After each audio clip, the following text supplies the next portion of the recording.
Every once in a while, something comes along that's truly unique.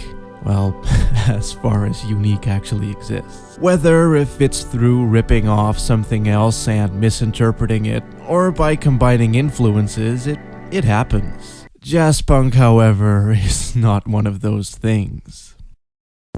Now, don't get me wrong, I love it dearly, but its usage of pop culture references may very well be a bit too transparent for some. A lot of the game's jokes aren't really, well, jokes, or only funny once you know what it's a reference to. And even then, I'm not a big fan of just using references in favor of jokes. But because it references such an insane amount of shit and proudly wears its influences on its sleeve, the overall concoction actually ends up being something vaguely resembling special. I mean, there really isn't anything quite like it, despite it being like many other things. And it certainly has its fair share of brilliant moments, so I'm going to talk about one of them.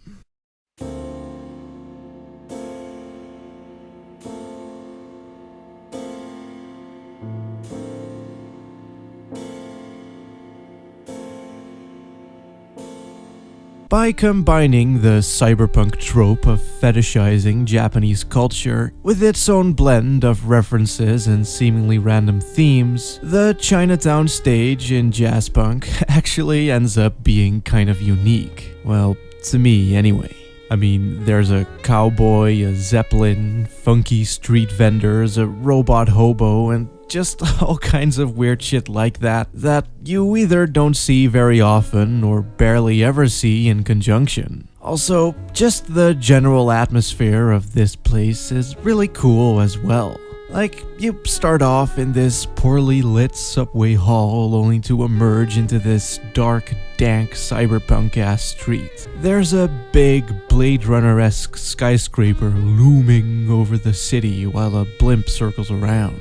There are trains passing over the buildings, neon signs coming out of its rock-hard wazoo, and there's even a spy van blocking off an alleyway. And while I get that this is just a product of compiling references, I just can't help but love it either way. I guess it's mostly because the tropes and references it utilizes just happen to resonate with me a great deal. From speaking to my inner weeaboo to flirting with my inner edgelord, this stage ticks all the right boxes for me. Now, what you actually need to do in this stage gameplay-wise is finding the cowboy, which isn't very hard as the stage is just a single street that leads to a sushi restaurant. But it's not so much about the end goal as much as it is about the adventure, which is also just a single street, but at least there's plenty to see and do. I mean, you can go and eat some miso sphincter, smack some people with a fly swatter, help out this guy by cleaning out his ears, and bounce to some dank-ass beats. Actually, I think that's a pretty good way of describing Jazzpunk overall. An adventure. An adventure that I sure as shit love revisiting every once in a while.